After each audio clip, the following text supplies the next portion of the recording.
This is the Sony Xperia 5 Mark IV, a 2022 device from Sony. Let's unbox it and see whether it is any good or not. So, you see the box, it's a white normal box. This device comes only in one color, at least when I got this was available in only one color, and that's black. So you go straight and open the box, and in the box it's literally the device, some paperwork, and that's it. So if you thought that Samsung or Apple, they were very bad because they removed the charging plug, well, Sony has taken one step more, and in the box they literally include only the device. So the phone itself, it is sort of different in terms of design. It is tall and thin, as you can see.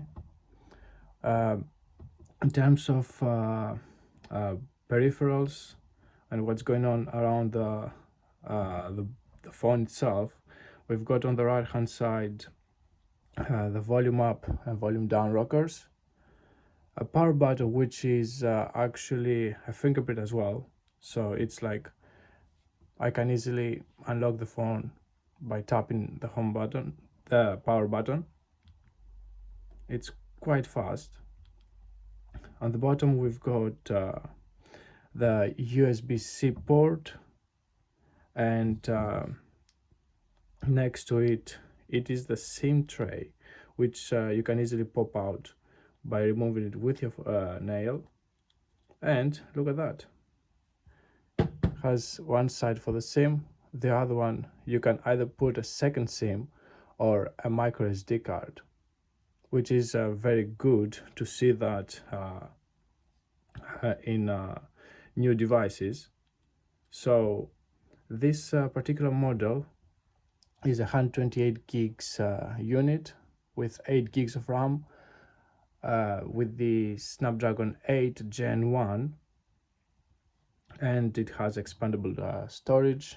You can go, I think, up to 512, maybe 1 terabyte. I'm not sure about the expandable storage, like how high you can go. But on top of the phone, see, it is a headphone jack. It is a feature that has been disappeared from devices for quite a few years now, but Sony is still including that, which is a good thing to have. I mean, as a user, I would say I'd rather have the feature rather than missing it. Let's go in the back now and see that it has a triple camera setup, 12 megapixel all of them. It has a flash, which for some reason it's not very bright. Like if I tap it, that's it, it's not bright. And if I long press on the torch button, it doesn't give me any options to adjust the brightness. Anyway, let's go and talk about the battery of this unit. This is a unit with 5000 mAh battery.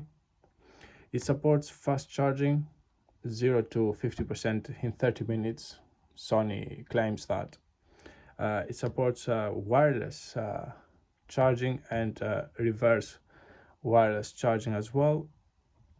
It has like I said, a unique sort of different design. It is tall and thin, so the screen is 21:9. It is quite okay compared to what a device we see every day.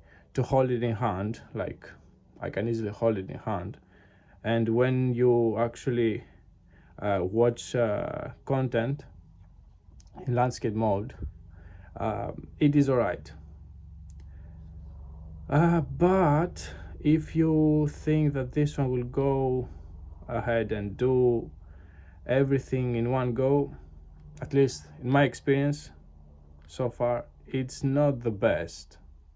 Like, it is struggling sometimes, especially when I want to play games. I was trying to play yesterday CSR Racing 2, and for some reason the phone refused to actually load the game.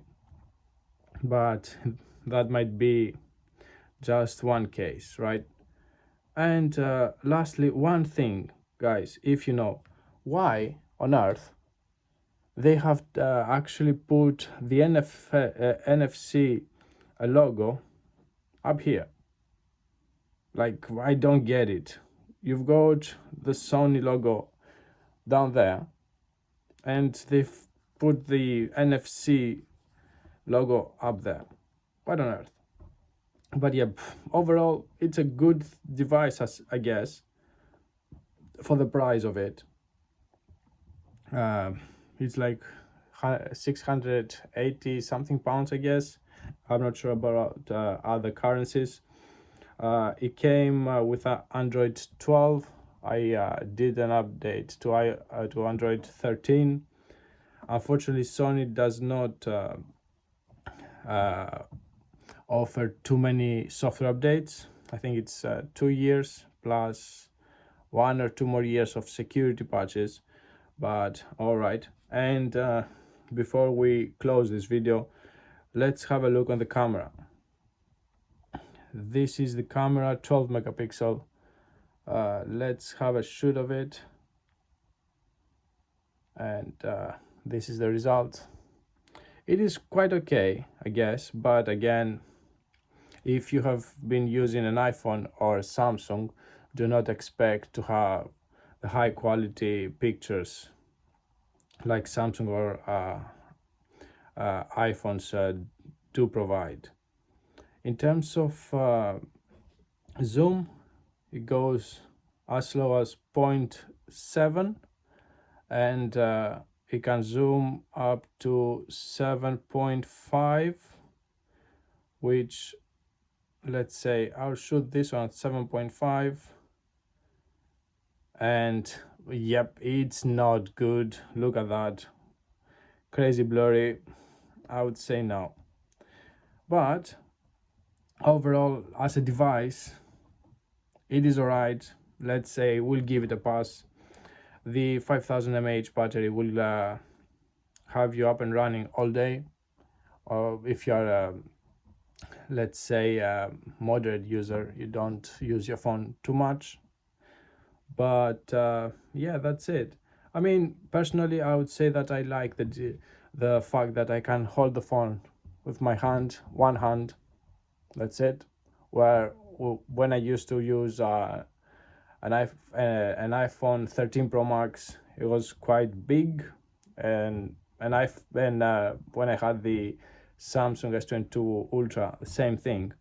But yeah, sacrificing features for design, I would say no. For me, it's a no. I'd rather have a iPhone 13 Pro Max, 14 Pro Max, or S22 or S23 Ultra as a device, and be a bit big, but with that size, I would get all the bells and whistles and features, rather than having a sleek phone but not so many features. Regardless of that, it's not a bad phone. Like I said, you can have a look around it if you find it in places that they still sell this unit. But all right, I just want to share my thoughts with you guys. But what do you think? Share your opinions in the comments below. If you like this video, give it a like and subscribe to my channel for more content. I'll see you later.